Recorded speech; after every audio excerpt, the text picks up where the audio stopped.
Նորմալ է, որ Փաշինյանը Մոսկվայում Լուկաշենկոյի հետ ջերմ շփվում է, իսկ Երևանում քննադատում է նրան։ Այդ ցավը պետք է նրան սատկացնեն, չգիտեմ որտե։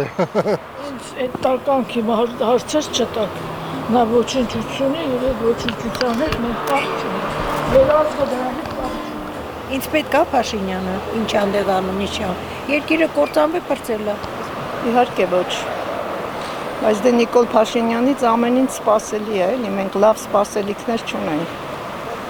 Քաղաքականությունը իր դա է, ինքը սիրում է, որ բոլորը իրար հետ վատ լինեն, մենակ ինքը բոլորի հետ լավ լինի, որ մեր երկիրը լավ կործանման տանի։ Ուրիշ ինչ ասեմ, ասելու բան էլ չկա, որ ասեմ։ Ես գտնում եմ, որ տենց նորմալ չի։ Մարդու պետք է կարծիք մի հատ կարծիք մարդ պետք է ունենա, ոչ թե 10 հատ։ Քաղաքականությամբ չեմ զբաղվում, չգիտեմ։ Դա իր գործն է արդեն քաղաքականությունը, ամենայն դեպս քաղաքականությունը պետք է այդպես լինի։ Չենք իմանում, մեջ գնա։ Շփվում է Երևան Փաշինյանի մաս։ Ինչ ասեմ, ամեն մարդ ունի իր կարծիքը, ոնց կարող եմ ես ինչ որ մեկին քննադատել, անձամբ ես գտնում եմ, որ միգուցե ճիշտ է արել, այն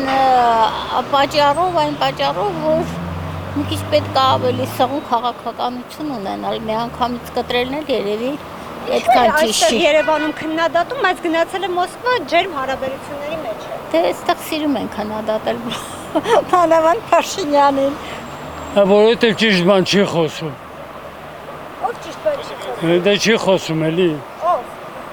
Փաշինյանը։ Ինչու է Երևանում քննադատում Բելարուսի նախագահին, բայց Մոսկվայում ջերմ ժպիտով շփվում։ Եթե դիվանագիտական տակտիկա է։ Լավ որ։ Ոչ մի բան ճիշտ չեմ լսել։ Ինչքան ես 81 տարեկան մարդ եմ։ Այդ 4-5 բոլոր պրեզիդենտների հետ տեսել։ Նախ ես քննադատում եմ մեր հին պրեզիդենտներին։ Եթե իրանց արածը գիտեն, ինչ են այդ ամբողջ իրենց կամանդեպերը լցրել մեջ։ Ինչ ասեմ, ես 100,000 բան էի տալիս եկամտահարկ, հիմա 75,000 թոշակ եմ ստանում։ Դա ճիշտ է։ Բայց քննադատում էին SSR-ին։ Այն վաղտ վերջին ոգնում ես թոշակի,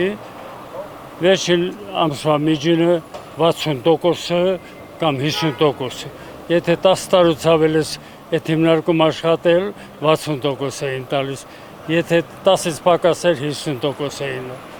Հիմա բոլոր այդ 15 հանրապետությունների մեջ մենակ Հայաստանն է, ձևով մենակ ստաժն են հաշվում։ Ստաժը շել 55 տարի աշխատել է։